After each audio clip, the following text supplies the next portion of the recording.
સ્વાધ્યાય આપણે તેને રે કહીએ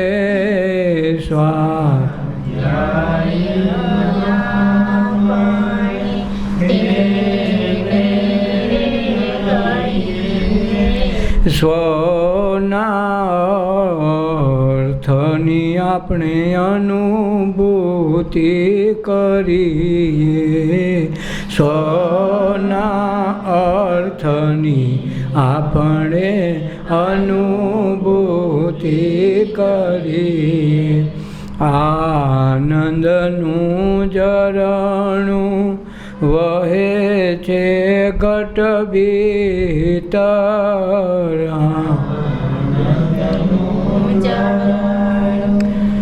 વહે છે ઘટ ભીતર રોજ ઉઠીને તેમાં સ્નાન જ કરીએ રોજ ઉઠીને તેમાં સ્નાન જ કરીએ એ સ્નાન થકીએ જીવન પરખીએ એ સ્નાન થકી જીવન પારખીએ માનવ માત્રમાં હરિને નિરખીએ માનવ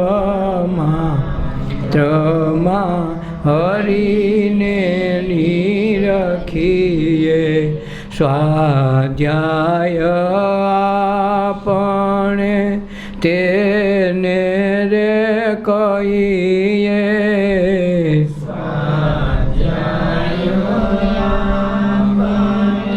એને જય કહીએ સ્વના અર્થની આપણે અનુભૂતિ કરીએ સ્વના અર્થની અનુભૂતિ તુચ્છ જીવનની એ દ્રષ્ટિ ફરી જાય તુચ્છ જીવનની એ દ્રષ્ટિ ફરી જાય આશાને તૃષ્ણા તો સહેજે સમી જાય આશાને તૃષ્ણા તો સહેજે સમી જાય મન મંદિરમાં તો ઝાલર વાગે મંદિરમાં તો ઝાલર વાગે અજ્ઞાન અંધારા દૂર જ ભાગે જ્ઞાન અંધારા દૂર માયાના બંધન વ્યાપે નહીં તેને માયાના બંધન વ્યાપે નહીં શૂન્યનું સર્જન લાગે છે તેને શૂન્યનું સર્જન લાગે છે તેને સ્વાધ્યાય આપણે તેને રે કહીએ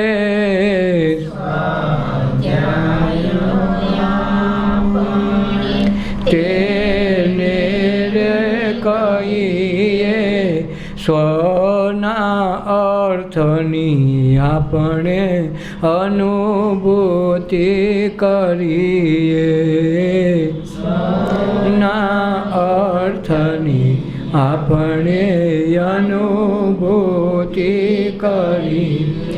દેહ દેવળમાં જે કરે છે હોકારા, દેહ દેવળમાં જે કરે છે હોકારા, તેની આપણે તો ઓળખાણ કરીએ, તેની આપણે તો ઓળખાણ કરીએ. કહે રે જમન કર્મ યોગી બની જાય, કહે રે જમન તે કર્મયોગી બની જાય. સ્વર્ગ નરકની એની કામના મટી જાય, નરકની એની કામના મટી જાય. સ્વાધ્યાય આપણે તેને રે કહીએ, સ્વાધ્યાય આપણે તેને રે કહીએ, સ્વના રે અર્થની અનુભૂતિ કરીએ, સ્વના અર્થની આપણે અનુભૂતિ કરીએ.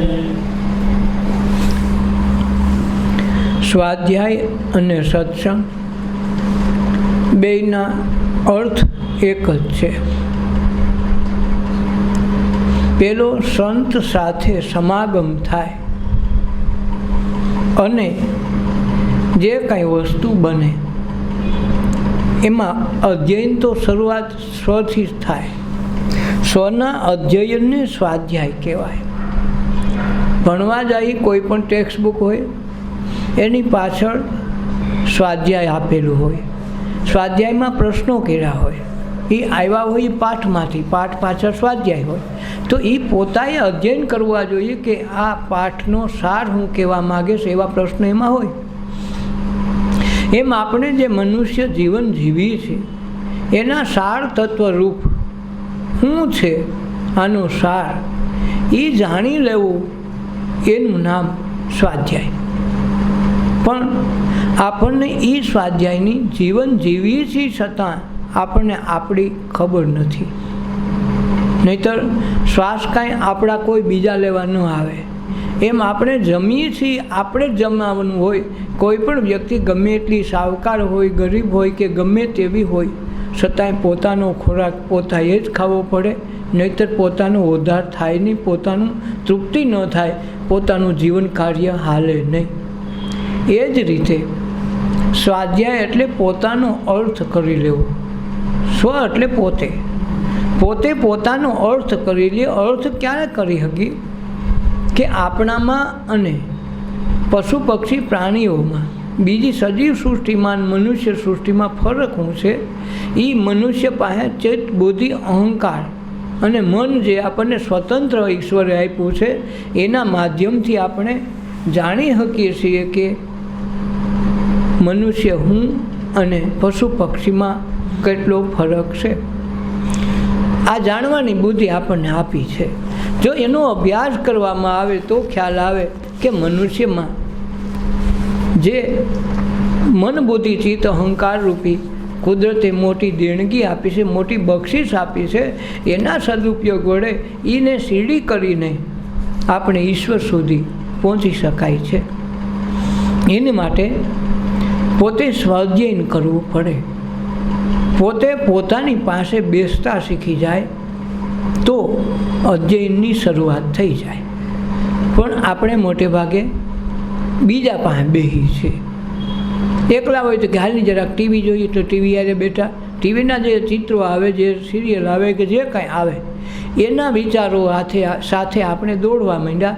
એટલે આપણે ન રહ્યા ટીવી સાથે, એના વિચારો સાથે દોડવા માંડ્યા, એકલા રહ્યા નહીં. પછી એવું લાગે તો આપણે એમ લાગે હાલની કંઈક નાસ્તો કરી લઈ, નવરા બેઠા, એવું હા હોરવતું નથી, નાસ્તો કરવા બેઠા. તો નાસ્તો કરવા બેઠા એટલે નાસ્તો આપણે બે અલગ થઈ ગયા, એ બીજું થઈ ગયું. એમ ગમે એના વિચારો કરીએ, સારા કરીએ ખરાબ કરીએ, જે કાંઈ વિચાર કરીએ એ આપણે હોતા નથી. આપણે વિચાર કરીએ એટલે તરત બીજી વસ્તુ બની ગઈ. તો આપણું અધ્યયન મેલ પડતું ને બીજાની શરૂઆત થઈ ગઈ. કોઈનું સારા પ્રત્યે આપણને ભાવ જાગ્યો હોય, સારા વિચાર આવ્યા હોય તો એની સાથે આપણે તન્મય થવા માંડીએ, એની સાથે આપણે એકરૂપ થવા માંડીએ અને એના વિચારો સાથે જોડાણ થતાં આપણે આપણાપણું ભૂલી એની સાથે દોડવા માંડીએ. એવી રીતે એની સાથે આપણે રાગ કેળવી દઈએ કે બહુ સરસ છે, એના જેવું કોઈ નહીં, અમારુંથી બહુ રાખે છે, તો આ રાગ આવી ગયો. પછી એમ લાગે કે આપણે બીજા વિચાર એનાથી ઉલટા કરીએ. કોઈના પ્રત્યે દ્વેષ હોય, કોઈના પ્રત્યે આપણે સારો ભાવ ન હોય, તે આપણા પ્રત્યે સારું વર્તન ન કરતો, આપણું અપમાન કરતો હોય, આપણા વિચારો એની સાથે મેચ ન થતા હોય, એ પછી ભલે સાવ સગો માણસ હોય, દૂરનો હોય, ઇષ્ટમિત્ર હોય કે વાલા સંબંધી ગમે તે હોય, તોય એની આરે મેચ ન થતા એવો વિચાર આપણે જ્યારે એકલા બેઠા હોય ત્યારે કરીએ તો એ બીજો વિચાર આપણે નથી. તો વિચારથી આપણે અલગ થઈ ગયા એટલે એની સાથે દ્વેષ આવ્યો. દ્વેષ શું કામે કે આપણી એકેય વાત એ માનવા રાજી નથી, વારંવાર આપણું અભિમાન, આપણો અહંકાર તોડે છે અને વારંવાર આપણું અપમાન કરે છે. તો જેની સાથે આપણે તદ્રુપ થવું જોઈએ, આપણી પાસે આપણે બેસી ન શીખ્યા, કોકની પાસે બેઠા, કોકની બાટે બેઠા એટલે ઉપવાસ નથી. ઉપવાસનો અર્થ છે ની પાસે બેસવું, એટલે પોતે પોતાની પાસે બેહતા શીખી જાય. આપણે બીજા પાસે તો બહુ બેહતા શીખી ગયા, પછી આપણે એમ લાગે કે હું તો એકલો જ ઘરમાં હોઉં, બીજું કોઈ હોતું નથી. પણ આપણે વિચારની સાથે એકરૂપ થઈને એની સાથે બેસી ગયા હોય, આપણને લાગે આપણે એકલા બેઠી છે. તો ઉપવાસ, વ્રત, જે કંઈ ઉપાસના છે એ પોતાને પોતે જાણવા માટે પોતાની પાસે પોતાએ બેસવાનું છે. કાંઈ કરવાનું નથી અને કાંઈ કરવા અંગે વિચારવાનું નથી. એનું નામ ધ્યાન છે. ધ્યાન કરવું હોય તો કોઈ પણ વિચારથી શૂન્ય થઈ જાય તો ધ્યાનની શરૂઆત થાય અને ધ્યાન દ્વારા સત્સંગની શાન સમજાય, સત્સંગની સમજણ આવી જાય તો આપણું કાર્ય શરૂ થઈ જાય. ઉપવાસ એટલા માટે આપે કે ભાઈ તમે આખા જગત વ્યવહાર હારે તો કાયમ બેહો છો, તમે તમારી સાથે બેહવાનું શીખી જાઓ તો તમારી સાથે ઈશ્વરને આવવાની મરજી થઈ જાય અને ઈશ્વર આવવા માંડી જાય. તો આ દેહ મંડળમાં કોક બેઠો બેઠો બોલે છે, આ ચામડાની આંખ જોવે, આ ચામડાની જીભ બોલે, આ ચામડાના કાન સાંભળે, આ કરે છે કોણ? ગમે એટલા વૈજ્ઞાનિક તૂટી જાય, ગમે એટલી શોધ થાય, માણસ આબેહૂબ બનાવી દે પણ એના કાન બધું જ બનાવે છતાં એમાં કોઈ બોલે, કોઈ સાંભળે એવું કોઈ થાય નહીં. ગમે એવી આંખ માણસ મરણ ટાણે આંખના દાન દઈ દે તો એ આંખ કાઢીને બીજાને ચડાવે તો એ એના જ્યોતિ પ્રકાશ આપે. પણ વૈજ્ઞાનિક એમને આંખ બનાવીને લગાડા કરે, માણસ કરતાંય સરસ આંખ બનાવે છતાં એ આંખ કામ ન કરે. તો આ ચામડાની આંખમાં હું એવું દિવ્ય તત્વ ક્યાંથી કોઈને ભરવું છે એ પોતે પોતાની ખોજ પોતાએ કરવી પડે. એ કોઈ બતાવશે નહીં. રામાયણ વાંચો તો એ આ નહીં આવે, કારણ કે એમાં રામની વાત આવશે, કૃષ્ણની વાત કરશો તો કૃષ્ણની આવશે, ગણેશની લેવું તો ગણેશની વાત આવશે, પણ એમાં આ કોઈ વાત નહીં આવે. તો સ્વાધ્યાય આપણે એને કઈ સ્વરના અર્થની અનુભૂતિ કરવાની છે, પોતે પોતાની અનુભૂતિ કરી લેવી છે કે હું કોણ છું. આ માળખામાં, આ દેહમાં બેઠું બેઠું આ ભોજન કોણ પચાવીને લોહી કરીને એની શક્તિનો સંચાર કોણ કરે છે? આ કાન, આ હાથ, આ પગ, આ માથું, આ બધું જ એમને એમ પડ્યું રહે અને દેહમાંથી કોણ એવું તત્વ નીકળી જાય છે કે જેને કારણે એની નનામી બાળવા માટે લઈ જવી પડે, દાટવા માટે લઈ જવી પડે. એમાં કયું તત્વ આ ચામડામાંથી નીકળી ગયું? તો એ આ જ જીવિત અવસ્થામાં છીએ ત્યાં સુધીમાં આપણે આપણું અર્થઘટન કરી લેવા માટે મનુષ્ય દેહ છે. એટલે સત્સંગને સ્વાધ્યાયમાં નિયમિત રહેવાનું કીધું કે સ્વાધ્યાયમાં તું આળસ ન કર. સ્વાધ્યાય પ્રમદ, સ્વાધ્યાયમાં આળસ ન કર. સ્વાધ્યાયનો અર્થ છે પોતાનું અર્થઘટન કરવામાં આળસ ન કરવી. સંત મહાપુરુષો એટલે જગાડવાનું વારંવાર કહે છે કે તમે તમારો અર્થ ગોતી લેજો. આવાવાળા બધા આવી જાય, મનુષ્ય જન્મ લઈને દેહ પામે પણ કોઈ સરનામું લઈને બાળક આવતું નથી કે હું ફલાણી જગ્યાથી આવ્યો. એમ કોઈ પણ અવસ્થામાં મનુષ્ય આ દેહ છોડીને જતો રહે તો એના વાવડ મળતા નથી કે ક્યાં ગયો. આખું ડિલેટ થઈ જાય આખું જીવનનું કાર્ય. જેમ મોબાઈલ પાણીમાં પડી ગયો અથવા તો કાંઈ એવું થયું, વાયરસ આવી ગયો ને આપણે એને આખો ડિલેટ કરી નાખ્યો, એકેય વસ્તુ રહે નહીં. એવી રીતે મનુષ્ય જન્મથી જીવન આખું જીવે, 80-90 વર્ષ જ્યાં સુધી જીવે ત્યાં સુધીની બધી જ પાટી કોરી થઈ જાય છે. કાંઈ રહેતું નથી. જો કાંઈ રહે તો એનો જવાબ મળવો જોઈએ. એ ક્યારે ગોતી શકી? જીવતા જીવ. આપણે જ આપણો અવાજ, આપણી સુરતા, આપણા શબ્દો, આપણો વિચાર એના સંશોધનમાં લગાડીએ તો હું કોણ બોલે છે, ક્યાંથી આ શબ્દ ઉઠે છે, ક્યાં જઈને એની સુરતાને તાંડવ થાય છે, ક્યાં સુધી પકડમાં આવે છે, ક્યાંથી પકડમાંથી બારો નીકળે છે. એ તત્વ મનુષ્ય જન્મમાં સાર્થક તો જ બને કે મનુષ્ય જન્મનું લક્ષ્ય હોવું જોઈએ કે હું કોણ છું. આ માણસો આયલા આવે ને બાળકને ખબર નથી, નામ સરનામું પૂછી અગાય નથી, એની બોલવાની અવસ્થા નથી, તો જાય એની તો અવસ્થા છે પણ ગયા પછી કોઈ વાવડ નથી, આવ્યા એના કોઈ સરનામા નથી. તો આપણે કોઈ પણ વ્યક્તિ ગાડીમાં બેસે, ટ્રેનમાં બેસે, બસમાં બેસે કે ગમે તે વાહનમાં બેસે, પોતાની ટિકિટ પોતે નક્કી કરીને બેસે છે કે મારે ફલાણા ગામ જવું છે. એમ આપણે આ સંસાર સાગરમાં મનુષ્ય દેહરૂપી આપણને ગાડી તો આપી છે, આપણે ટિકિટ લઈને બેઠા છીએ, પણ આ વ્યવહારના આ જગતમાં એવા બધા રીચા પીચા રહી છે કે આપણે કયા ગામ ઉતરવાનું છે, કે દિવસે કયા ટાઈમે પહોંચી, બધું આપણને ખ્યાલ છે, છતાં આપણે ભૂલી ગયા છીએ. આ ભૂલ છે, એને યાદ કરી લેવું, એનું નામ સ્મરણ છે. સ્મરણ કોઈ નામ કે ભગવાનના નામની વાત નથી. પોતે જે ભૂલી ગયા છે પોતાની અવસ્થાને કે હું કોણ છું, ક્યાંથી આવ્યો ને ક્યાં જવાનું, આ મારું જીવન કાર્ય હું કામે આ ઊભું થયું છે, કયા કર્મ સંજોગોને હિસાબે મારે આ જગ્યાએ જન્મ લેવો પડ્યો. આ જે આખી વૃત્તિ, આખી સમજણનું જે લક્ષ્ય છે એને પહોંચવાનું નામ સત્સંગ છે, એનું નામ સ્વાધ્યાય છે. આ સ્વાધ્યાય પોતા સિવાય કોઈ કરી શકે નહીં. બીજી બધી વાતો થાય, બધું જ બીજા કરી શકે, પણ સ્વાધ્યાય સત્સંગ પોતે પોતાનો ઉદ્ધાર કરે. પાણી પીવું હોય તો બીજાને પીએ ને તમારી તૃપ્તિ નહીં થાય, તમારે ખુદે પીવું પડે. એમ જ્યાં સુધી આપણે પોતાની અર્થની અનુભૂતિ નહીં કરીએ ત્યાં સુધી 84 લાખ અવા તો કેટલાય અવતાર ગયા ને હજી કેટલાય વહી જાય, છતાં આપણે કોરા ને કોરા રહી જાઉં. આની અનુભૂતિથી આવીને વસ્તુ બનવાની નથી. માટે સ્વાધ્યાય આપણે કરી લેવાનો છે, સત્સંગ આપણે કરી લેવાનો છે. સત્સંગ દ્વારા સ્વાધ્યાય કેમ કરવો એની જાણ થાય, અને સ્વાધ્યાયનું અર્થઘટન થઈ ગયું એટલે અંદર ઉતરે એટલે પોતે અહમ બ્રહ્માસ્મિ છે કે કેમ પોતે સાબિત કરવાનું છે. આનંદનું ઝરણું વહે ઘટ ભીતર. આનંદ ક્યાંય દુનિયામાં બહાર ક્યાંય ગયો નથી ને કાંઈ દી હોતો નથી. જે કાંઈ અનુભૂતિ થાય એ આપણી અંદર જ થાય છે. આપણે ક્રોધ બીજા ઉપર કરીએ, કોઈ વાસણ તોડી નાખ્યું, કોઈ કાચ તોડી નાખ્યો, કોઈ કાંઈ વસ્તુ બગાડી નાખી તો આપણા મનમાં ક્રોધ ઉત્પન્ન થાય.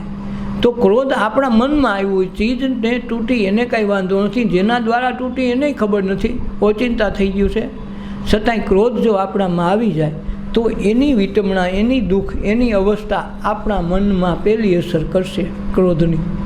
જો ક્રોધ નહીં આવે તો કોઈ અસર થવાની નથી. ક્રોધ આવે તરત આપણે ગુસ્સો કરીએ એટલે આપણું વિચાર શૂન્ય થઈ જાય. વિચાર શૂન્ય થઈ જાય એટલે મન કોઈના પ્રત્યે દ્વેષ રજૂ કરવા માટે કાં હાથ ઉપાડશે ને કાં જીભ ઉપાડશે. હું કામે? ક્રોધ આવી ગયો. ક્રોધ આવી ગયો એટલે બેહોશ થઈ ગયો. ભલે બેહોશીનું ઇન્જેક્શન નથી માર્યો, છતાંય બેહોશ થઈ અને ગમે એવી પ્રતિક્રિયા રૂપી કોઈને ગાળી દેશે, કોઈને મારી દેશે, કોઈને ઠપકો દે, ગમે એ કહે. હું કામે? પેલી ચીજ વસ્તુ તૂટીને એને મનમાં. તો પહેલી અસર કોને થઈ? જે ક્રોધ કરે એને ખાય. પહેલી અસર કોને? પોતાને થાય. પછી ઓલાને મારો ને એને અસર એને થાય પછીની વાતમાં. પહેલું શરૂઆત તમારાથી થઈ છે. તો આ ક્રોધની જે અનુભૂતિને શીખી જાય કે આ વસ્તુ તૂટી છે, કાચની હોય કે ગમે તે હોય, એ પાછી થવાની નથી. એને મારવાથી કે એને ખીજાવાથી કોઈ ચીજમાં ફેરફાર પડવાનું નથી. એમ હું આને ક્રોધ કરીને મારે એક બે શબ્દ કહે તોય એનામાં કાંઈ ચીજ આવે એમ નથી. તો જો ત્યાંથી સમજી જાય તો પોતે ક્રોધથી પાછા વળી જવાય કે ભાઈ આ તો સારું મારું ને મારું ઘોર ખોદું છું. ક્રોધ આવી તો પહેલી અસર તો મને થઈ, બીજાને મારી તઈ થાય. પહેલું ઉત્પન્ન તો આપણામાંથી થયું. તો આનંદનું ઝરણું છે એ પોતાના ઘટની અંદર જ વહે છે અને રોજ ઉઠીને એમાં સ્નાન કરવાનું છે.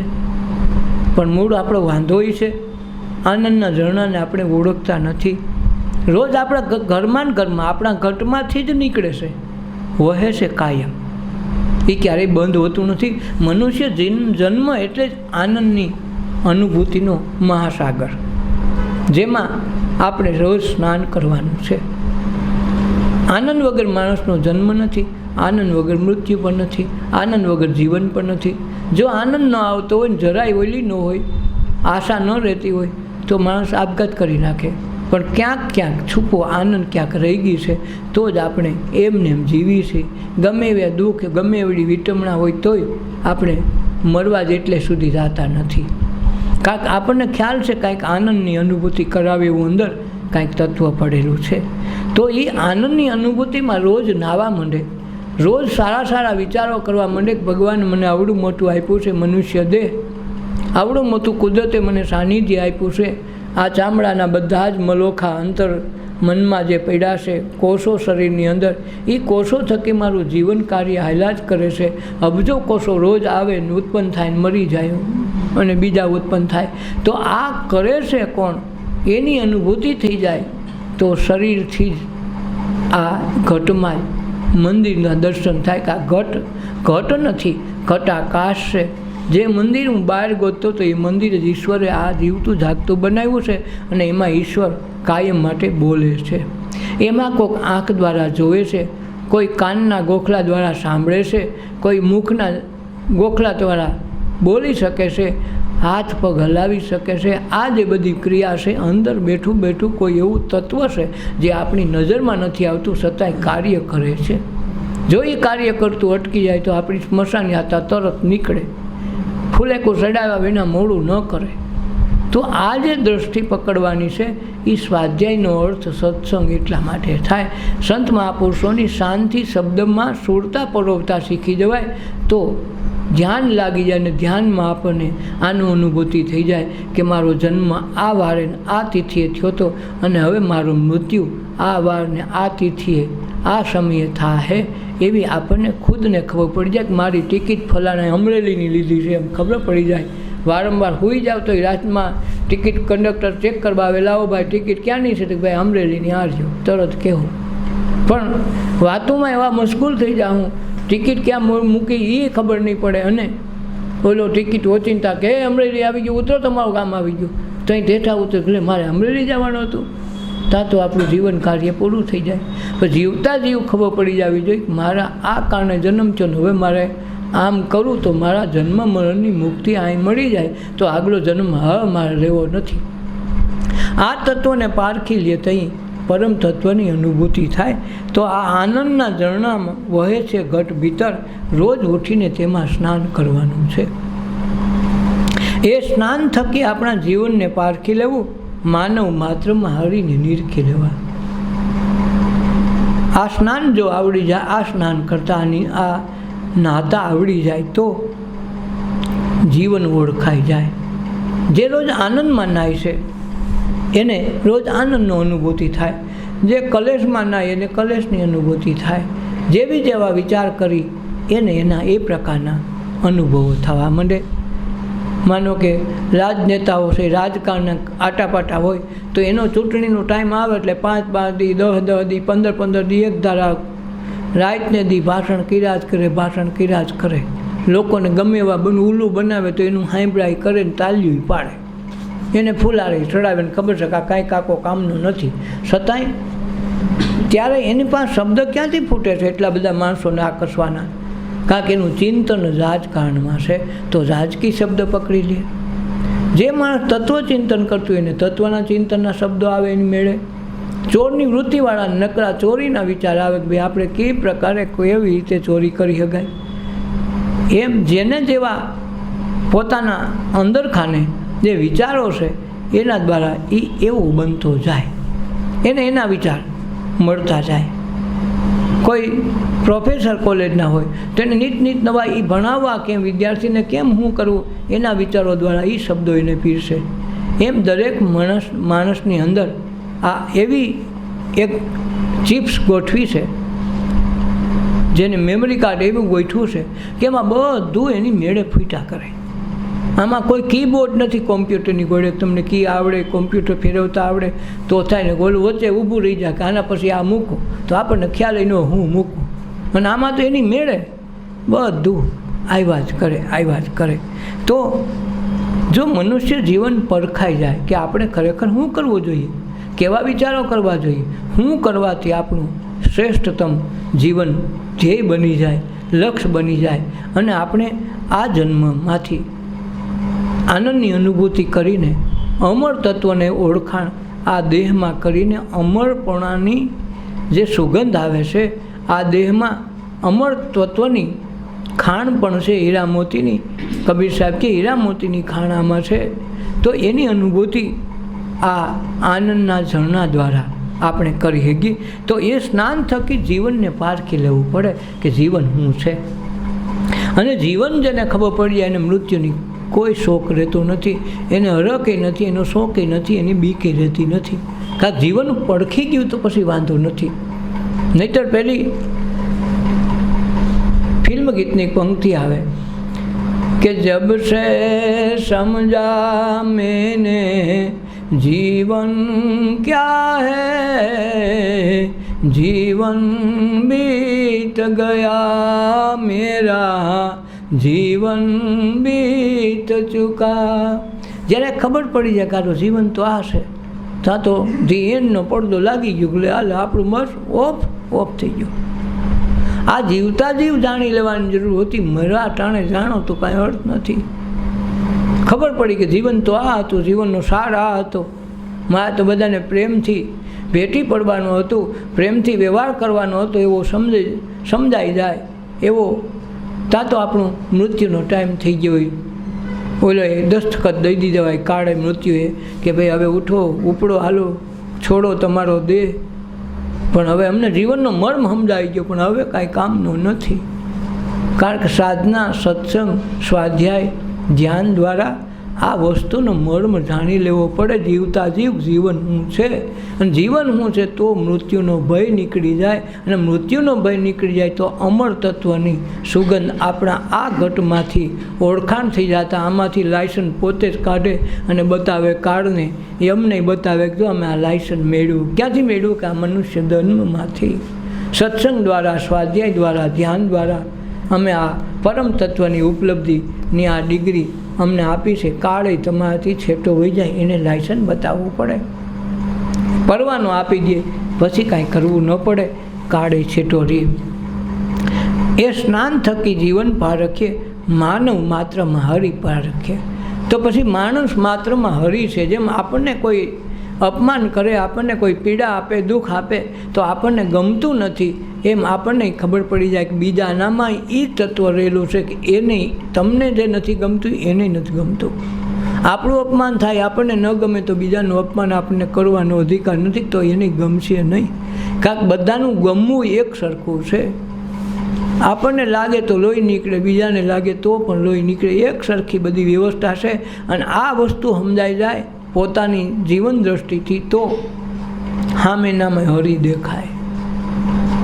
એટલે નરસિંહ મહેતાને કહેવું પડ્યું એ અખિલ બ્રહ્માંડમાં એક તું શ્રી હરિ જોજવે રૂપમાં અનંત ભાષે દેહમાં દેવ તું તેજમાં તત્વ તું શૂન્યમાં શબ્દ થઈ વેદ વાચે એ અખિલ બ્રહ્માંડમાં એક તું શ્રી હરિ જોજવે રૂપમાં અનંત ભાષે. જો એ પાડતા તો પેલા શંકર એના ઈષ્ટદેવ હતા, પછી આમ માનતા હતા કૃષ્ણને, રાધે કૃષ્ણ મહામંત્ર બોલતા.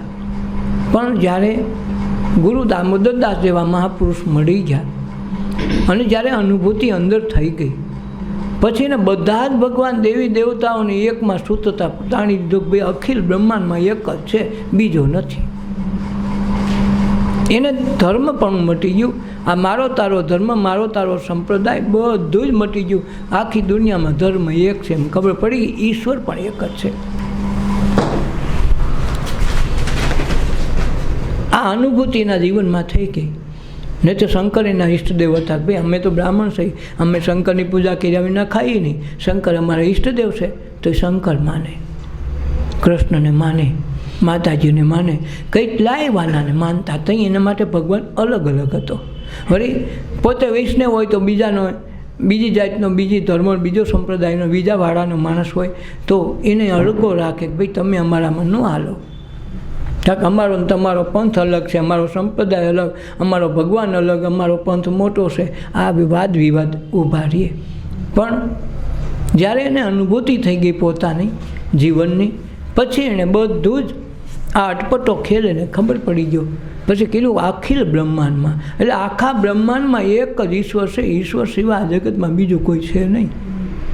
આ અનુભૂતિ જે થઈ ગઈ એ પોતે પોતાનું જીવન પારખી લીધા પછી કીધું. એમ આપણે આ જીવન પારખવા બેઠા છીએ. આપણે કોણ છીએ, હુકામે છીએ, ક્યાંથી આવ્યા, હુકામે આવ્યા ને હુકામે પાછો બીજો અવતાર લેવો ને હુકામ નથી લેવો, એ બધું જ અહીંયા આપણે ચોખવટ કરીને પછી દેહ છોડવો.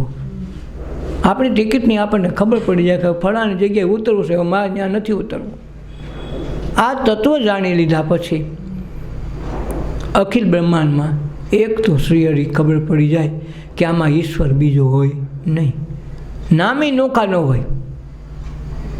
આખા જગતમાં મનુષ્ય દેહમાં પછી ઈસાઈ હોય, ખ્રિસ્તી હોય, હિન્દુ હોય, મુસલમાન હોય કે ગમે તે જ્ઞાતિ જાતિનું હોય, ત્યાં ફેર નથી, એક જ બધામાં તત્વ હોય.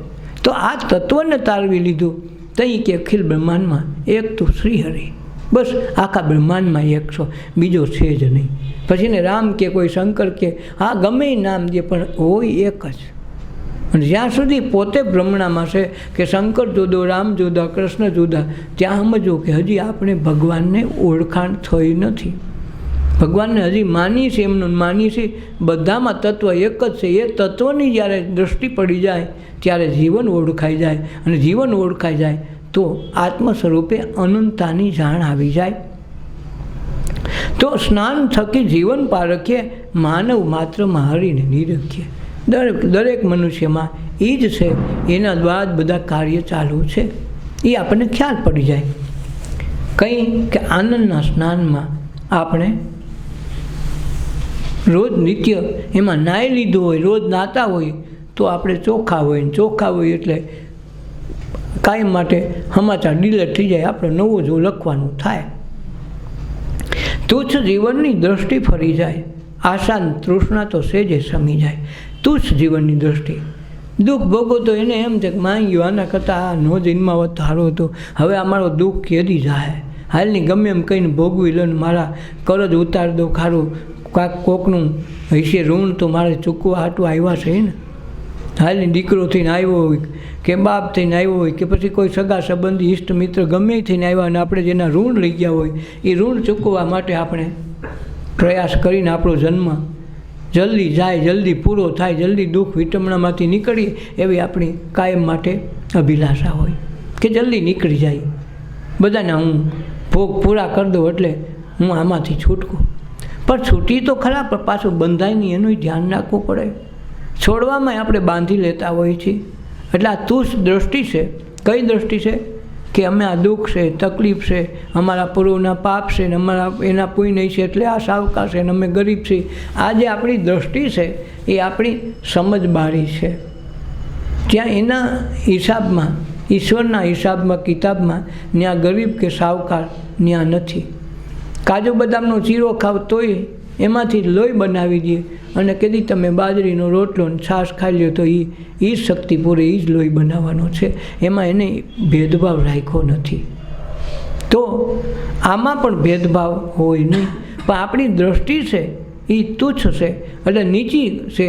જેમ ગરજાળું જેને ગીધ કહીએ એની લાંબામાં લાંબી દૃષ્ટિ હોય તે 3 ગાવ સુધી પોતાની લેન્સ વડે, પોતાની આંખ વડે પારખી હગે કે આ જગ્યાએ કોઈનું મરદું પડ્યું છે તો ત્યાંથી ઉડીને થઈ 3 ગાવ છેટો એ મરદાનું ભક્ષણ કરવા જાય. એની દ્રષ્ટિ ખરી, પણ ક્યાં પડે છે? માંસ મટી પર માટી ઉપર પડે. એને સારી વસ્તુ દેખાય નહીં. એમ આપણી જે દ્રષ્ટિ છે એ સારી વસ્તુમાં ન પડતા ખરાબ વસ્તુને આપણે ચિંતવે, દુઃખને વાગોડે. કોઈ આપણે અન્યાય કર્યો હોય તો એને મનમાં કદુઆ દીધા કરે કે મને આના થકી તકલીફ થઈ ને આના થકી મને દુઃખ થયું ને આણે મને અન્યાય કર્યો એટલે મારું જીવન આમ બરબાદ થઈ ગયું. જે કંઈ થયું હોય આપણી દૃષ્ટિમાં ફરક છે. જ્યાં સુધી આપણને સમજણ નથી ત્યાં સુધી આપણી એ તુચ્છ દૃષ્ટિમાં આપણે ફેરા કરીએ અને ફેરા કરીએ એટલે એમાં જન્મ મરણ પામ્યા કરીએ અને આમાંથી નીકળતા નથી. ઉપવાસ કરવાનો અર્થ જ છે કે તમારી પાસે બેસવા માંડી, પોતે પોતાની પાસે બેસે તો આ જીવનની દૃષ્ટિ બદલી જાય. ખરાબ તો એ સારો લાગે. આશા તૃષ્ણા તો સહેજે સમી જાય. પછી મારે કે આજ વખતે ભલે આમરી હવે પાછો અવતાર લે તાને આમ કરી નાખીને મને અન્યાય કર્યો, હું એને મૂકે નહીં, છોડે નહીં, એને હાટું પાછો અવતાર લેવા આવવું પડે. એ છૂટકો નથી. તો આનું આ કર્મ કરો ને પાછા ભોગવો, કર્મ કરો ને પાછા ભોગવો, આ હળીમાંથી મટાડવા માટે મનુષ્ય દેહ છે. પાછું એમાંય કર્મ બાંધી છે, બાંધીને પાછું કામ એ જ કરવાના છે. તો આમાં છૂટશું કે નહીં? વારંવાર હાથે બંધાઈને હાથે છોડીએ છીએ. આમાં કોઈ બાંધવાવાળો છોડાવવાળો કોઈ અલગ નથી. પોતે પોતે કરે છે. એટલે પોતે સ્વાધ્યાય કરી લે, આ બધું પરખી લે, જીવનની દૃષ્ટિને ઓળખી લે તો પોતાની તુચ્છ ઈચ્છા શક્તિઓ બંધ થઈ જાય. તો આશા ને તૃષ્ણા છે એ બે ડાકણ છે. એ એની મેળે સમી જાય કે મારે આશાય નથી ને હવે તૃષ્ણાય નથી. આશા ને તૃષ્ણા એકે નહીં ઓરમાં, ગંગા સતી કહે છે એને હોય નહીં. અને કબીર સાહેબે ત્યાં કીધું કે મન મરે માયા મરે મરમર જાવે શરીર, આશા તૃષ્ણા ના મરે કહ ગયે દાસ કબીર. તો દાસ કબીર કહે છે કે આશા તૃષ્ણા નામની બે ડાકણ છે ને એને મારવી કઠણ છે સંસારમાં. આ વસ્તુ તૂટી જાય તો શબ્દ સીધું શૂન્ય થઈ જવાય અને શૂન્યમાં પહોંચી ગયા એટલે પરમાત્મા હાજર હોય. એટલે આ બધી વસ્તુ ડિલેટ મારવાનું કામ સત્સંગ કરે. ગ્રંથ વાંચ્યો, ધાર્મિક પુસ્તકો વાંચી તો આપણામાં ન હોય એવું કેટલું ભરી દે. અને ભરી દે એટલે એમ લાગે કે આપણી પાસે જ્ઞાન થઈ ગયું. મને તો ગીતાના શ્લોક બધા યાદ, મહાભારતમાં હું થયું ને અર્જુને હું કર્યું ને આ બધી આપણી મથરાવટ એવી હોય કે મને જ્ઞાન થઈ ગયા, વાંચી લીધું, મને રામાયણની સોપાઈઓ યાદ છે, મને મહાભારતના અમુક પર્વો યાદ છે. આ બધું આપણને ખ્યાલ આવી જાય વાંચીને. તો આપણે મનમાં અહંકાર કરી ભાઈ મારા જેટલો કોઈ જ્ઞાની નથી. પણ ખરેખર જ્ઞાન નથી. એ તો કોકનો ઉછીનો લીધેલો વિચાર છે, તમારો નથી. રામાયણમાં કાંઈ શબ્દ આવ્યા, તમે ગોઈટો એનો વિચાર કર્યો તો એમાંથી તમે બે જણાને કહી શક્યા કે આમ હોય તેમ હોય, તો એ તમારું જ્ઞાન નથી. જ્ઞાન તો આ બધું શાસ્ત્રો, વેદ, પુરાણ જે કાંઈ શીખવાડ્યું આપણને જન્મથી મરણ સુધીમાં એ બધું જ જ્ઞાન ડિલેટ થઈ જાય ને પછી ઓલું તત્વજ્ઞાન આવે. પણ આપણે તો રોજ ભૈરા જ કરી ને જાણવાની અપેક્ષા હજી કાંઈક જાણ લઈ જાણીને ગમે એટલું ભેગું કરી તો આપણે કાંઈ ઉપયોગમાં આવતું નથી. તો એ જ્ઞાન એ એક આશા છે. તો એ આશા એ તૃપ્તિ ન થવા દે. હજી કાંઈક આથી વિશેષ વધારે સાંભળી લઉં, વધારે જાણી લઉં, વધારે જોઈ લઉં. ગીતામાં નો મન માન્યો ખાલી એટલામાં પાકે ને હાલ મહાભારત જોઈ લઉં, ભાઈ રામાયણમાં જીવ જાય, ઘડીક શિવપુરાણમાં જાય, વેદોમાં જાય, ક્યાંક ને ક્યાંક ભટકે. આ કરી લઉં, તે કરી લઉં, ઓયલું જોઈ લઉં, ઓયલું વાંચી લઉં, ઓયલું સાંભળી લઉં. તો આજે હજી તૃષ્ણા મટતી નથી. નકર ગીતાજીનો એક શ્લોક પૂરો કરી નાખે પરમ તત્વને ઉપલબ્ધિ માટે. એક શ્લોક પણ બરાબર છે, એક અધ્યાય પણ કામ કરી જાય એમ છે. વેદનું એક પ્રકરણ પણ કામ જીવનમાં કરી શકે. સારે વેદા જાણનારને ચતુર્વેદી કહેવાય, 3 વેદ જાણનારને ત્રિવેદી કહેવાય, 2 વાર જાણનારને દ્વિવેદી કહેવાય. એ જે આ વેદી જે અટક છે એ પહેલાં વેદના જાણકર હતા, એને લોકોએ કીધું. 4 વેદ જાણી લીધા, ચતુર્વેદી કહેવાતા, એની સરનેમ ચતુર્વેદી કહેવાતી. તો પણ 4 વેદ જાણી લીધે કોઈ ફરક પડતો નથી. તૃષ્ણા એવી ને એવી રહે. આપણે જેવી રીતે જીવી એ લોકો એ રીતે જીવે છે. એ જ્ઞાનનો મોટો માથે ભાર લઈને બેઠા ને આપણે હાવ ભાર વગરના થઈ, છતાંય ભાન વિનાના નથી. આ તત્વને જાણવું તો આશા ને તૃષ્ણા એની મેળે સમી જાય. ન આશા કરવી પડે, ન એની તૃષ્ણા રહે. તો આશા કે તૃષ્ણા એકે નહીં ઉરમાં. મન મંદિરમાં પછી ઝાલર વાગે. ઝાલર કઈ વાગે? મન મંદિરમાં. આ મનરૂપી મંદિર છે, એમાં ઝાલર 24 કલાક વાગે જ છે. અટાણે વાગે ને પછી બંધ થઈ જાય એવું નથી. સૂતા હોય તો ભાઈ હવે બંધ થઈ ગયું, હોઈ ગયા એટલે કોણ વગાડે એવું નથી. એ સૂતા હોય તો વધુ સારી રીતે વાગતી હોય. આપણે કોલાહલમાં સાંભળી ન હોય કે આપણો કોલાહલમાં એ સંભળાય નહીં. તો રાતે બધું ઠરી જાય ને સમી જાય. આપણા વિચાર, આપણા ઘોડા દોડતા હોય મનમાં, એ બધા જ ઘોડા તાલ એનો ચૂકી જાય એટલે એનું કાર્ય શરૂ થઈ જાય. 24 કલાક ઝાલર વાગે. આપણને એમ લાગે કે રાતે તારાઓ પ્રકાશે, સૂર્ય પ્રકાશે અને દી ઉગે એટલે બધા આથમી જાય, એવી વાત નથી. પણ સૂર્યના પ્રકાશના અજવાળામાં તારા સુધી આપણી દૃષ્ટિ પૂગતી નથી. નકર એકે તારો ક્યારે આથમતો નથી, ઉગતો નથી, છે એમનું છે. પણ આપણી દૃષ્ટિ ત્યાં સુધી પ્રકાશના અજવાળામાં પહોંચતી નથી. એવી રીતે આશા અને તૃષ્ણા છે એ ફરી કહી જાય કે તુચ્છ જીવનની આપણી દૃષ્ટિ, આપણો જે દૃષ્ટિકોણ છે જોવાનો એ બદલાઈ જાય. તો આશા અને તૃષ્ણા બે નીકળી જાય. અને આશા તૃષ્ણા છે એ જ આપણને જન્માંતરોના કર્મ કરાવે અને એ જ પાછો જન્મ લઈ આવે છે.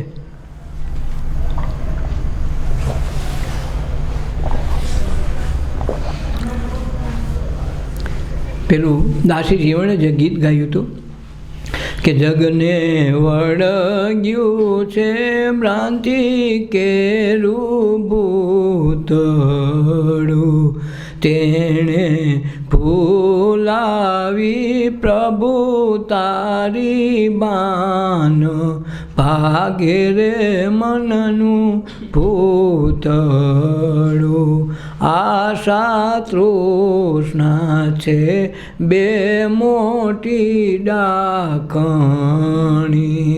કામ ક્રોધ છે બે મોટા પીર, ભાગે રે મનનું ભૂતળું.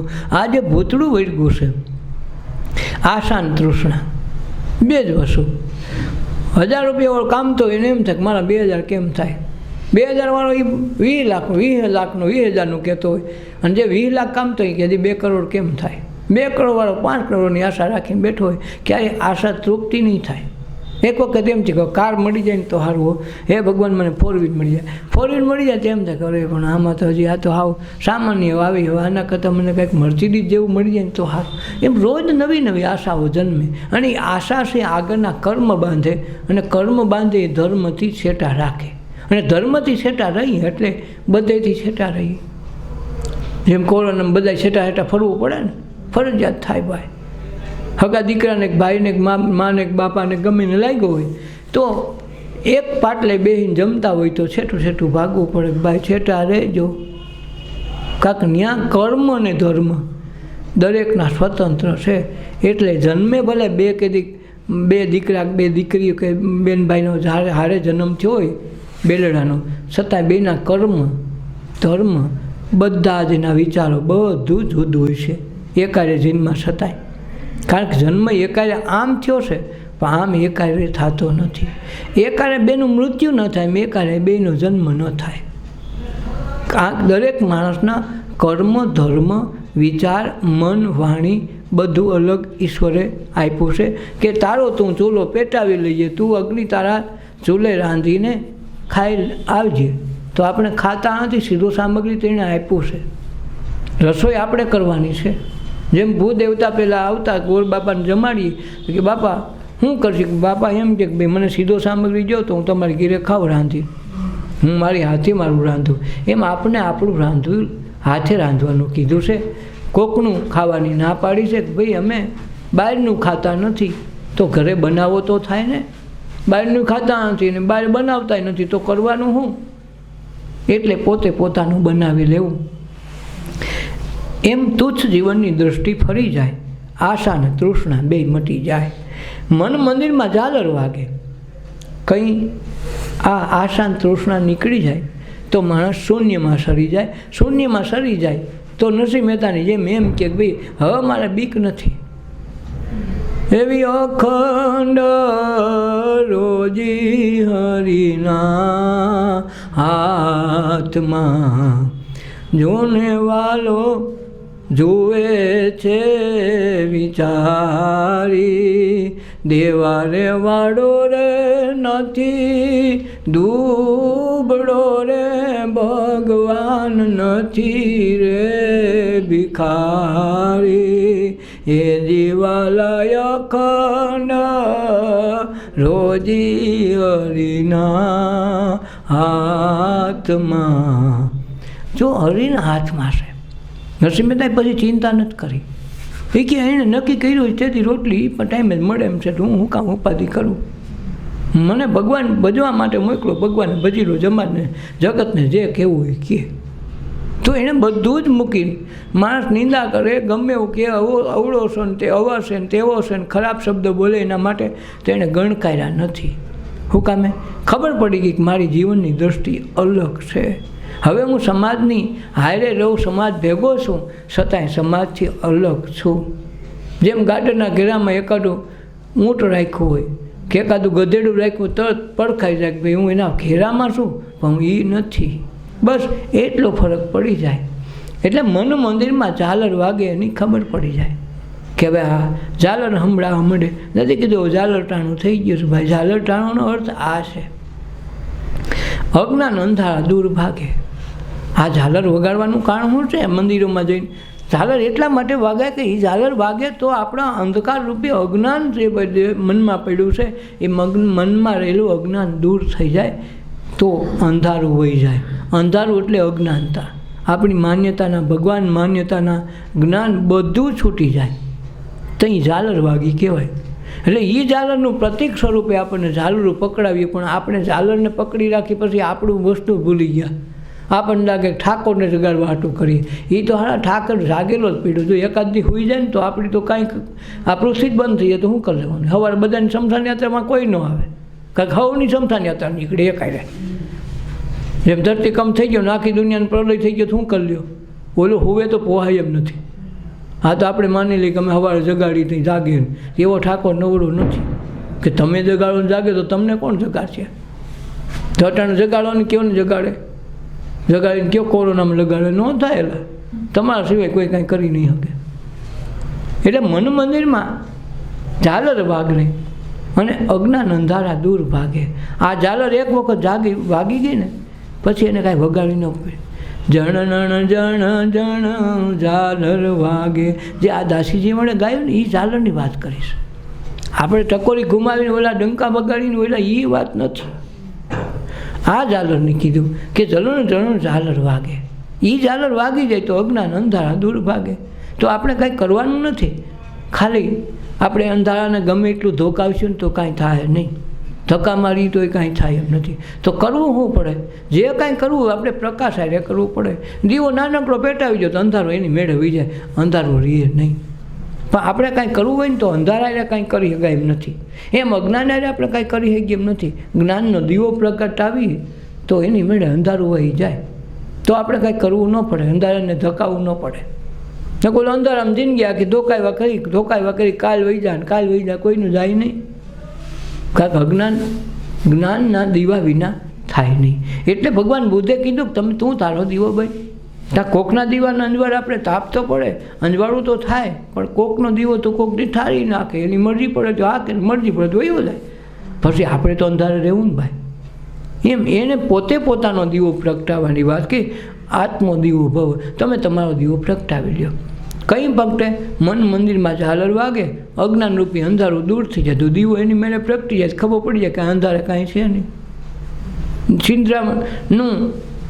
સિંદરાનું જે અજવાળો પડછાયો પડતો હતો એ એરું દેખાતો હતો. જેવું પ્રકાશ કર્યું સિંદરું દેખાઈ ગયું, જે પડછાયો પડતો હતો એરું મટી ગયું, એરું હતો જ નહીં, ખાલી પડછાયો દેખાતો તો હતો નહીં. એમ જ્યારે જ્ઞાન થઈ જાય ત્યારે એમ લાગે મારો આટલા હાટું બાંધો છે જિંદગી આખી, આ તો સારું મારો ડખો કર્યો, મને બધું કોક કાંઈક કરી દે, પછી ખબર પડે કે મારા સિવાય કોઈ કરી શકે એમ નથી. કાપડું ખાવાનું આપણે જ ખાઈ, પાણી આપણે પીએ તો જ તરસ છીપે. કોક ગમે એટલો સારો માણસ હોય ને આપણે ગમતો હોય, વ્યક્તિ ગમે એવી હોય તો એ પાણી પીએ કે એ ખાય તો આપણે ધરાતા નથી.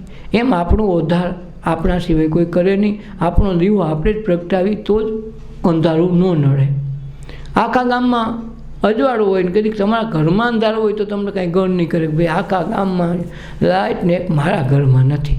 પણ તમારા ઘરમાં હોય ને આખા ગામમાં લાઇટ ન હોય તમને મોજમાં રહ્યો કે માય ગયો ભલે રહ્યો આપણે ગીરે તો છે ને. એમ પોતાના ઘરમાં થઈ જાય પ્રકાશ તો આખું જગત તમારે માટે કાંઈ કામનું રહેતું નથી. એ જ રીતે જ્યારે મન મંદિરમાં ઝાલર વાગી જાય તો આ બધી ઝાલર વગાડવાની માથા કોઈ મટી જાય. એક જ વખત ઝાલર વાગે ઓલી ઝાલર ગઈ. એ મન મંદિરમાં ઝાલર વાગે અજ્ઞાન અંધારા દૂર ભાગે. માયાના બંધન વ્યાપે નહીં એને, પછી માયા પણ કાંઈ રહે નહીં. પછી ખબર પડે માયા કેવી તો કેવી કોને. સ્ત્રીને માયા કહીએ તો આપણે ઉત્પન્ન સ્ત્રીમાંથી થયા, અને સ્ત્રી વિના જગત હાલે નહીં તો માયા કહેવું કે નહીં. એટલે માયા વિના હાલે એમ નથી, અને માયા આપણે સમજાણી નથી એટલે શેટા ભગવે. તો માયા જેવું કાંઈ છે નહીં. જગત છે ત્યાં સુધી કાયા છે, ત્યાં સુધી માયા છે. કાયાને દૂર કરો તો માયા દૂર વહી જાય. પણ કાયામાં એવી વસ્તુ બની માયાથી માયાપતિની ઓળખાણ થઈ જાય છે. મુખ્ય વસ્તુ આ છે.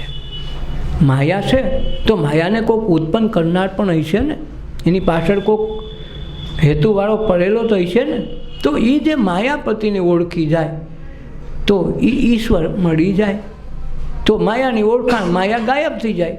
જેમ બત્રી પુત્રાવાળો હાથમાં વળી દોરી લઈને ઘુમાવે, પુત્રાને નાચે નચવે, રોવડાવે, થાળીએ વગાડે ને બધવે ને બધું કરે.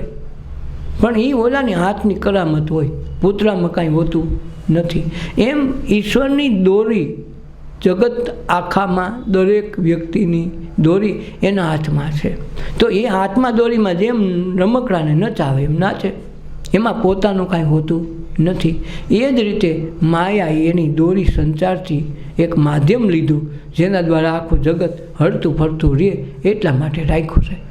તો એ માયા સમજાઈ જાય તો એનું બંધન આપણને લાગે નહીં.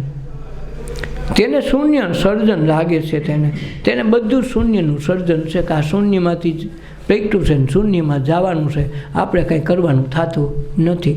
આફેડું પાણી વહીને નદી આફડી એની મેળે દરિયા સુધી જા, આપણે કંઈ નદીને મૂકવા ન જોવાય કે ભાઈ નદીને ગળે બિચારા દરિયો દેખો નથી ને પહેલી વખત આવી છે હાલ પુગાડી આવું. નદી તમારે કાંઈ કરવું ન પડે. નદીને એવી તલબ હોય એ દરિયાને ગોતી જ લેવાની છે.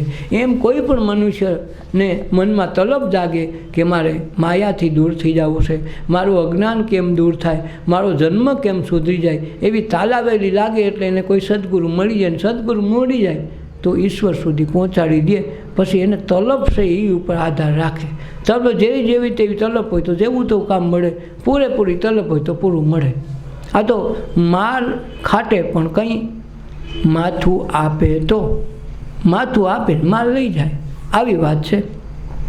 એટલે માયાનું બંધન વ્યાપે નહીં તેને શૂન્યનું સર્જન લાગે છે. તેને શૂન્યનું કાયમ સર્જન લાગે. દેહ દેવળમાં જે કરે છે હોકારો, આ દરેક દેહમાં, આપણા એકમાં નહીં, દરેક દેહમાં આ હોકારા કરે છે. તેને આપણે ઓળખાણ કરી લઈએ કે ભાઈ આ હોકારો કરનાર છે કોઈ.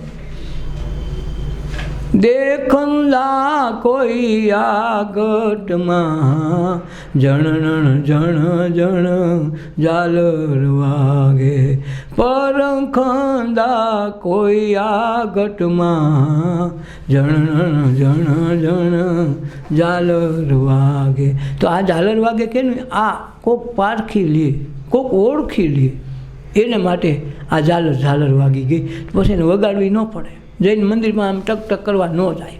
એને મંદિર અહીંયા ઘર આંગણે મંદિર છે, અહીંયા વાગે છે તો જોઈ લે ને, સાંભળી લે, સમજી લે, એટલે બધી ઝાલર નીકળી ગઈ. પછી ઓલી કાંઈ ઝાલર હાટું ધક્કા ખાવા ન પડે. ઝાલર ટાણું અટાણે થઈ જ ગયું છે. અમુક ઉંમરમાં જ્યારે સત્સંગ થઈ ગયું, ધ્યાન થઈ ગયું, સમજાવવા માંડી ગયું કે આ વસ્તુ સાચી ને આ ખોટી. પછી જોઈ ખોટીને સિંદરે તોડ્યા કરે ને તાયણા કરે ને ગયા કરે, હડિયું કાઢ્યા કરે, તો સમજવું કે હજી ઝાલર વાગી નથી. ઝાલર વાગ્યા પછી પૂરું થઈ ગયું. એમ સમજાઈ જાય પછી જીવનની દૃષ્ટિ બદલાઈ જવાની છે. જેમ બારવટિયાને ખબર પડી જેસલને કે હારું ઝાલરટાણું થઈ ગયું, હું હજી હારો અંધારામાં હજી રખડું. તોરણના એક શબ્દ પર તરી ગયો. જે બાળવટીયો હતો પીર થઈ ગયો. એને જન્મ બીજા લેવા ન પડે, એક જ જન્મમાં સુધારો. એમાં મનુષ્ય જન્મમાં જ અજ્ઞાનરૂપી અંધકારો હોઈ જાય તો વસ્તુ બની જાય. રે રામ કેણે બનાવ્યો પવન ચરખો, એના ઘડનારાન તમે પરખો. રે રામ કેણે બનાવ્યો પવન ચરખો. આ પવન ચરખો કોણે બનાવ્યો? વળી ઘટોઘટમાં કરે ઉકાળા, એક ઘટમાં જોવો બધું, જ્યાં જુઓ ને હરખો. એ ચરખાની આસ ન કરશો, ચરખો નહીં રહે ચરખો. રે રામ કેણે બનાવ્યો પવન ચરખો. કે આ પવન ચરખાની બહુ આશા કરતા નહીં, એમાં ને એમાં રીચા પીચા રહેતા નહીં ને કંઈ નક્કી નહીં, કાયમ હરખો ન રહે. આ શ્વાસ તો આયલા કરે, એક દી ઓટોમેટિક આથમી જાય એટલે હાલ આ તો વયા ગયા લાગે. પછી હવાર ખબર આંટી ગયા, કંઈ ગયા ખબર નહીં, રાતે બંધ થઈ ગયું. તો આ સરખાનું આશા રાખી બેઠા કે વાંધો નથી, એની મેળે હાલે તાને હારો માણા કહેવાય, દયા છે એની. પણ દયા છે ત્યાં સુધીમાં વસ્તુ પારખી લેવી પડે, નહીં તો કેદી બંધ થઈ જાય નક્કી નહીં. એટલે કે આ ચરખાની આશ ન કરશો, સરખો નહીં રહે. સરખો કાયમ હરખો હાલે એવો નથી, ગમે તેથી વટકીને ભાગે હોય છે. પણ છે ત્યાં લગર જીવી જાય, જે જાણી જાય તો વસ્તુ બનશે. દેહ દેવળમાં કરે છે ઓકારો, તેની ઓળખાણ કરી લેવાની છે આપણે. આપણા સિવાય એની ઓળખાણ કોઈ કરશે નહીં. હા, સંત મહાપુરુષો શાન બતાવશે કે તમે આમ કરવાથી થાય, આમ કરવાથી થાય, પણ એમાં સાંદોડિયા પાડ્યાથી કાંઈ ન થાય. દાખલા તરીકે ભગવાન મહાવીરને પોતાના વસ્ત્ર કંઈ સરી ગયા, હાવ નગ્ન અવસ્થામાં આવી ગયા, એને ખબર ન રહી. તો એની સાધના, એની ભક્તિ, એનું ધ્યાન, એના ભજનમાં દેહભાન ભૂલાઈ ગયું તો વસ્ત્રભાન તો રહે નહીં. તો એ વસ્ત્ર એની મેળે સરી ગયા અને તોય એને જ્ઞાન થઈ ગયું. હવે આપણે જૈન વાણિયા કદાચ એની જેમ નગ્ન થઈને ફરે, એના જેવું આટાપીટા મારે તો કંઈ નગ્નતા કરે જ્ઞાન ન આવી જાય, જૈનપણું આવી ન જાય. એમ સાધુના વસ્ત્ર કદીક લાંબી દાઢી રાખીને મોટી જટા કરી દઈએ અને ભગવા વસ્ત્ર પહેરી કાંઈ સાધુતા આપણામાં આવી ન જાય. બાવો થઈ જવાય, સાધુ ન થવાય. સાધુ તો સિદ્ધ થઈ જાય, સાધુ આવી જાય એને સાધુ કહેવાય. એ તો ગમે એ કપડામાં સાધ થઈ જવાય. નરસિંહ મહેતાએ ક્યાં કે ભગવા વસ્ત્ર પહેર્યા, તો જલારામે પહેર્યા, ભૂત ભગત તો ખેતી કરતાં કરતાં ભજન લલકારે, હાથી આગતા આગતા લલકારે, એમાંથી ભક્તિ પ્રગટ થઈને એમાં પરમાત્મા મળ્યા. તો એને કાંઈ વસ્ત્ર બદલાવા જવું ન પડે, લાંબી દાઢી ન રાખવી પડે. તો આપણે માની કે ને કે ઓલાએ કર્યું એવું સાંદુડિયા પાડીએ, કે ઓલાએ ઉપવાર કર્યા હું ઉપવાર કરનાર મારું થઈ જાય. ઓલી વટ સાવિત્રીનું વ્રત કર્યું એટલે એના ઘરમાં સારું થઈ ગયું તો આપણું સારું થઈ જાય. તો એ તને સાંદુડિયા પડ્યા, તારે તારું વ્રત ન ખોપાડવું છે. વટ સાવિત્રી વટમાં કરવા જાય તારો વટનો કટકો તૂટી જાય. આ સમજાય તેની વસ્તુ બને. દેહ દેવળમાં જે કરે હોકારો તેની ઓળખાણ કરી લેવી પડે. કહે રે જમન કર્મયોગી બની જવાય. કઈ બની જવાય? આ કર્મયોગીનો અર્થ એવો થાય કે કર્મ જે કાંઈ મળે એ ઈશ્વરનું છે, આપણું નથી, અને કરી નાખીએ તો યોગ બની જાય. અને યોગ બની જાય એ તમારે કર્મ બંધન નડે નહીં. જે કાંઈ ભગવાન જે કાંઈ ભાગમાં આપે એ કર્મને નિષ્ઠાપૂર્વક કરી નાખો. ભગવાને આપ્યું છે તો મને વાંધો નથી. જેમ કબીરને ઘણા કહેવાવાળા માણસ હતા કે ભાઈ હવે તમારે એટલી બધી જરૂર શું છે? આ તમે ચરખો હાયકા કરો અને ગામમાં ઊભી બજારે આ પોટલા ફેરવીને આ ચાદરું વણીને વેચવા જાવ છો. તમે તો ખાલી અહીં ઘરે બેઠા બેઠા કહો તમને એટલા જ મળે ને પૈસા, ને તમારે કાંઈ જરૂર નથી. ને રાજા દરબાર તમને સાલિયાનું બાંધી જશે કાયમી એવું, તમારે જમાડે એટલા તો અન્ન ભેગું મળે છે, તમારે ક્યાં કાંઈ કરવા પણ છે? તમે હું કામ આ માથાકૂટ કરો છો? ત્યારે કબીરે સરસ જવાબ દીધો કે મારે આ માથાકૂટની વાત નથી, મને આ કર્મ માટે સર્જો છે અને ભગવાનને ગમ્યું છે તો હું વાંધો. અને આ કાંઈ ચાદર ગૂંથે પહેલાં ગૂંથતો તો હવે ગૂંથવામાં ફેર નથી.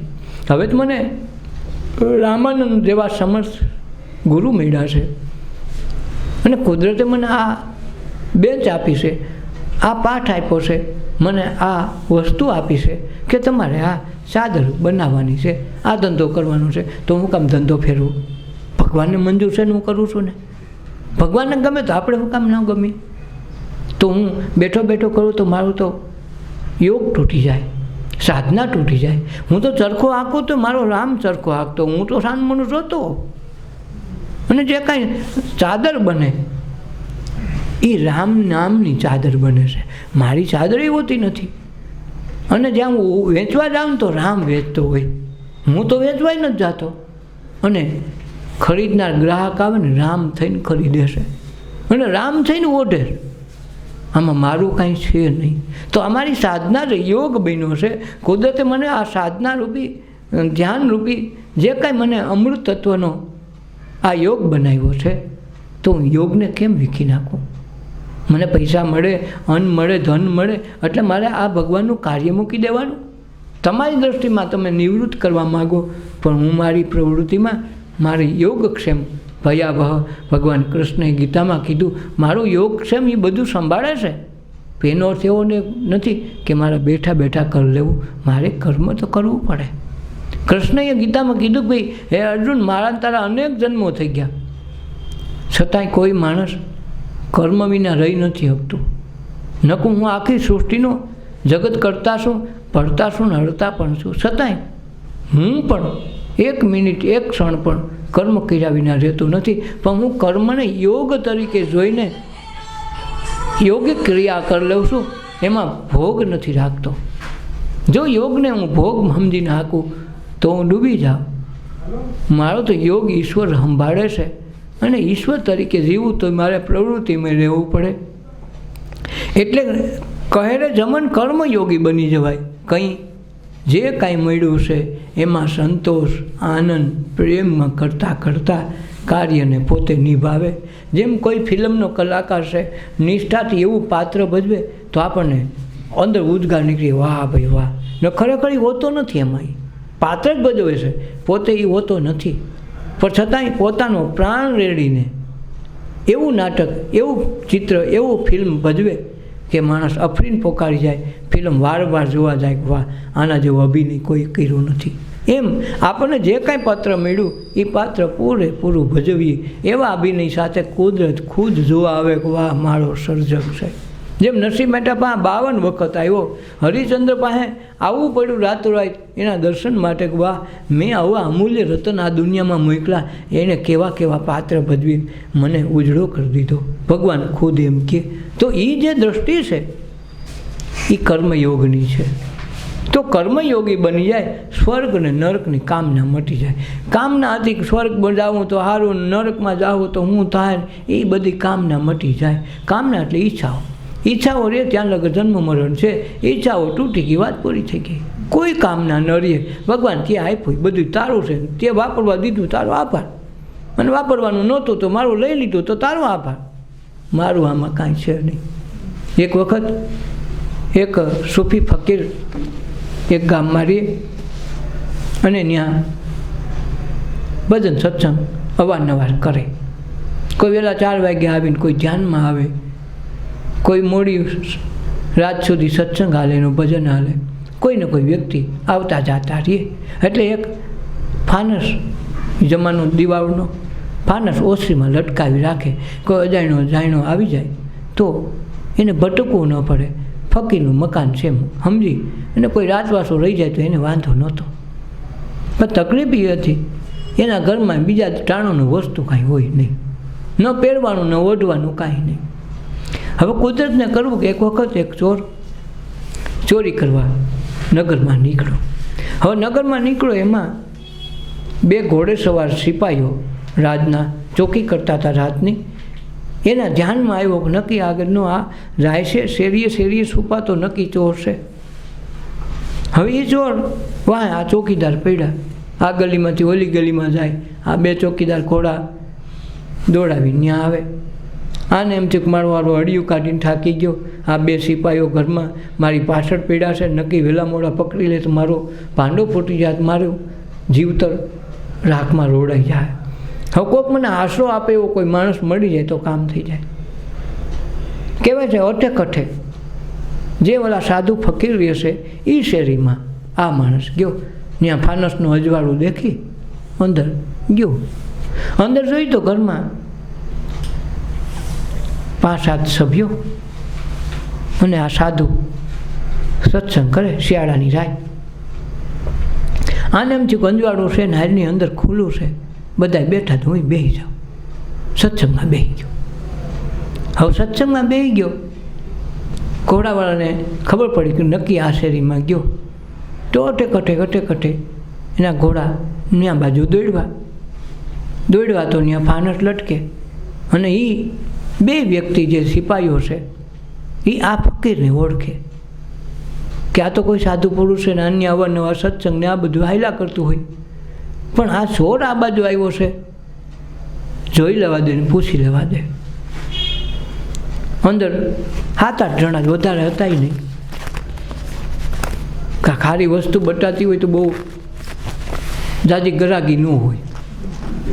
હોનાની હીરા બજારમાં જો ધક્કાધક્કી થઈને કોઈને પોલીસ ન બોલાવવી પડે. એક ઓલું સેલ નીકળ્યું હતું 600 ફટો છે એવું કંઈક કાળવા ચોકમાં, અને પછી એ લોકોએ હાવ સસ્તા ભાવમાં કાપડ રેડીમેડ આપવાની જાહેરાત આપી હતી તો પોલીસ બોલાવવી પડી ને ધબાધબી બોલી ગઈ, પાટાવારી કરવી પડી, લાઈન એવડી લાગી હતી. તો આ હીરા જવેરાત કે હોનું લેવા જવું એ સાચી વસ્તુ હોય તો ત્યાં બહુ હાકર ઓછી હોય. એટલે અહીંયા 7-8 જણા સત્સંગ કરે, એમાં આ ભાઈ બેસી ગયેલા. ફકીરને ઓળખે એટલે સિપાહી હેઠા ઉતરીને નમસ્કાર કર્યા. વચ્ચે કીધું ભાઈ બાપુ તમને થોડાક ડિસ્ટર્બ કરું છું, માફ કરજો પણ અમારી થોડીક ફરજ છે. અહીં કોઈ ચોર આવ્યો તો? હવે આ સાધુને ચોરની વાત કરે તો સાધુ ચોરમાં ક્યાંથી મેળ ખાય ભાઈ? એને કીધું ના હારે ના ભાઈ, અહીં કોઈ ચોર બોર નથી આવ્યો ભાઈ. અહીં તો અમારે બધા ભક્તો હોય, અહીં સત્સંગ સાંભળવા તો ચોર થોડો આવે. અહીં બધા આવે સત્સંગી જ હોય. આના વિશ્વાસ ઉપર વહી ગયો. સિપાહીઓ પાછા વળી ગયા કે સાધુનું બોલે ખોટું હોય નહીં. ધીરે ધીરે સત્સંગ સભા વિખેરાણી. ઓલાને જવામાં મોડું થઈ ગયું અંજવાળું. જાવું તો જાવું કેમ? જેવો તેવો હતું. ઓલું અંગરખું ઓઢ્યું હતું માથે કામળો, એ ફાટેલ તૂટેલ હતો. કોકને જાય તો ખબર પડી જાય કે ચોર છે. હવે કરવું તો અંધારે હાલી જાય એમ હતું. અંજવાળું થાય તો ડખો થાય. બધા વયા ગયા, એકલો બેઠો. ફકીરે કીધું કે ભાઈ હવે બધા વયા ગયા, નથી જવું ભાઈ? એ કે બાપુ જવાય એવું નથી. કેમ? હું હલવાણો છું. તું વળી કેમ હલવાણો? બાપુ હું મોટો ચોર છું, ચોરી કરવા નીકળો છો, અટે તમે મને બચાવ્યો એ બદલે આભાર. એ આભાર માનવાની વાત નથી કે તું અમારા અહીં સત્સંગમાં આવ્યો, અમને તો સત્સંગી જાણીને સાચવા આવ્યો, હું કાંઈ બોર્ડ મારી નથી બે તો આ સત્સંગી છે કોઈલો છે, પણ તો તારે હવે ઘરે જવું છે કે જવું જ છે બાપુ, પણ હું આ નજીકમાં આસપાસમાં જ રહેતો ચોર છું, હું જો બુરખો ઓઢાવીને ખોલા મોઢે જાઉં તો ખબર પડી જાય કે આ અહીં ક્યાંથી, આ તો મોટો ચોર છે એટલે આમ ક્યાંક ચોરી કરી નથી આવ્યો ને, એ બાને મને કોક પીટી નાખશે, ધોઈ નાખશે. તો કે તારે કામ શું છે કે નહીં?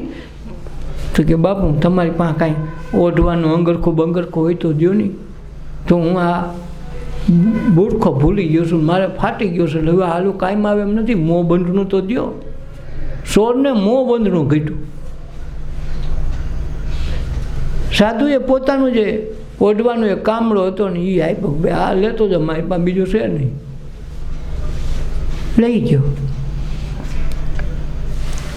એમાંથી એને મોં બંધણું છોડીને ગયો. હવે આ મોં બંધણું એવું હતું કે રાજાએ એને અમૂલ્ય ભેટ આપી હતી સાધુને, અને અમૂલ્ય ધાબળો હારો અંજવાળું થઈ ગયા. ગામના બાળો નીકળો તો ગામના દરવાણીએ રોક્યો કે ક્યાં જશે, ક્યાંનો ક્યાંથી આવ્યું? કારણ કે આ જે ધાબળી હતી એ એવી બધી કિંમતી હતી કે સામાન્ય વ્યક્તિની પાસે આવો ધાબળો હોય નહીં. કા રાજા રજવાડા પાસે કોઈની પાસે હોય, રાજનો માણસ હોય તો હોય, એને બદલે એક સામાન્ય માણસ એને આવો ધાબળો હોય નહીં. એટલે ઓલા પકડો કે ધાબળો ક્યાંથી કાઢ્યો? નક્કી તું ચોર હોય, ક્યાં કેના દરબારમાંથી ક્યાંથી ચોરી કરીને આવ્યો? કે બાપુ ચોરી કરી નથી આવ્યો, તો મને તો એક ફકીરે ભેટ દીધો હોય નહીં, આવો હારો ધાબળો ફકીરને કોકે ભેટ દીધો ને તું પાછું એની ભેટ હોય કે તું ચોરીને જ આવ્યો છો. આ ભાઈની માથે મુકદમો આવેલો, ઓલા લઈ ગયા જેલમાં. હવે ઉપાધિ થઈ કે આ ચોરને ચોરી કરતા પકડો નથી, પણ આ રીતે ચોરી કરીને નીકળ્યો છે, ખૂબ ધોકાયો હોતે. મેં કીધું કે ભાઈ હું ચોરવા નથી ગયો, ફલાણા ફકીરે મને દીધો છે, તો કે ફકીરને હાજર કરો. હવે ફકીરને ઉપાધિ થઈ કે હવે કરવું હું, છતાંય ફકીરે હાજરી આપી. રાજાએ એને નમસ્કાર કર્યા કે બાપુ આ હારો ચોર ખોટો છે અને તમારું નામ લે છે કે મને ફકીરે ઓઢવા દીધો ધાબળો, મારી પાસે નહોતો તો, અને મેં તમને ભેટ આપેલો. એ ધાબળો અવળી કિંમતીનો માણસ આવો કોઈની પાસે હોય નહીં, અને તમારી પાસે ક્યાં હજારો ધાબળા, તમે બીજું તો રાખતા નથી બસ, તો તમે તો દીધું જ ન હોય. એટલે ફકીરે કીધું કે ભાઈ અમારી પાસે અમારું હોય ને એ અમે દઈ દઈએ, ભેટ ગમે એણે દીધી હોય અમે ભેટની ભેટ કરી દઈએ છીએ, એટલે એમાં એનો વાંક નથી. અને ખરેખર ધાબળો મેં ભેટમાં દીધો છે. હવે ઓલાને છોડવો પડ્યો, સાધુની સંગત થઈ ગઈ, તેનો ભ્રમ તૂટી ગયો. ભ્રમ તૂટી ગયો તો ભગત બની ગયો કે હું ખોટા ચોરી છુપીથી એના સત્સંગમાં આવ્યો, એના ભજનમાં આવ્યો, એ ફકીરના સાનિધ્યમાં આવ્યો, તો ફકીરે એવડી સાક્ષી પુરાવીને મને આમાંથી ઉગાડ્યો. નકર મને આ ગાળીને તો તેલ કાઢીમાં તો આ રાજા મૂકે નહીં, અને આ સાધુએ બચાવ્યો. આટલું ભજન ખાલી સાંભળ્યો, એટલું સત્સંગ સાંભળ્યો, તો આવડું મારા જીવનમાં ઉપકાર થયો એમનો. તો હું કાયદેસર સત્સંગી, કાયદેસર ભજનિક બની જાઉં, મારું ભજન મારા અંદરમાંથી ઉતરવા માંડે તો હું ક્યાં પહોંચી જાઉં. કહેવાય છે કે ત્યાંથી એણે ભેખ લઈ લીધો, ચોરી પણ મૂકી દીધું, ઘર બાર મૂકીને ફકીરના ચરણોમાં રહી ગયો. એમાંથી જે તત્વને પામ્યો એ અમર તત્વને મળ્યું, પોતાની આખી દૃષ્ટિ બદલી ગઈ. તો સાધુ સંત છે ને આવી રીતે ગમે ત્યારે ગમે એ બાબતમાંથી ઉગાડતા એને આવડે, પણ આવવા માંડે તો કોકરી કાંઈક કરે, પણ આવે નહીં છેટા હેઠા ભાગે તો આમાં હાલે નહીં. કહે જમન કર્મયોગી બની જાય, સ્વર્ગ નરકની કામના મટી જાય. પછી સ્વર્ગમાં મારે જવું નથી, નરકમાં જવું નથી, હું છું ત્યાં હાજર બરાબર છે, એટલે એને એ જરૂરી રહેતી નથી. સ્વર્ગની નરકની તો આપણી કલ્પના છે. સ્વર્ગ અહીં મળે નહીં તો પછી મળે તે એમ લખી નાખે સ્વર્ગસ્થ, સીધા સ્વર્ગમાં આવો, કાંઈ વૈકુંઠવાસી ને કાં ગૌલોકવાસી. એલા ગાંડા, ઘરમાં નહોતો હાલતો, ગામમાં નથી હાલતો, સીધો સ્વર્ગમાં હાલી જાય. અને મળે તો સ્વર્ગમાં આવે તો ક્યાં કોઈને કાંઈ કરવા પણ રહ્યું, મળે તો મોટા મોટા પાર્ટી સ્વર્ગ ફલાણા ભાઈ, તો એ સ્વર્ગ એમ મળે નહીં. આપણી કલ્પના છે, એ કલ્પના તૂટી જાય, પરમ તત્વની ઝાંખી આ દેહમાં થઈ જાય. આ દેહ મંડળને કર્મયોગી બનાવીને જીવતા જીવ જાણી લેવું. પરમાત્માને આ દેહ મંડળમાં ઈશ્વર છે એને શોધી લેવાનું. નામ સ્વાધ્યાય છે, સત્સંગ છે, એ કરીને આત્મદર્શન સુધી પહોંચી જાવું. સદગુરુદેવની જય. अपना अपना माता पिताની જય. સર્વે સંતોની જય. આજના ઉત્સવની જય. ઓમ.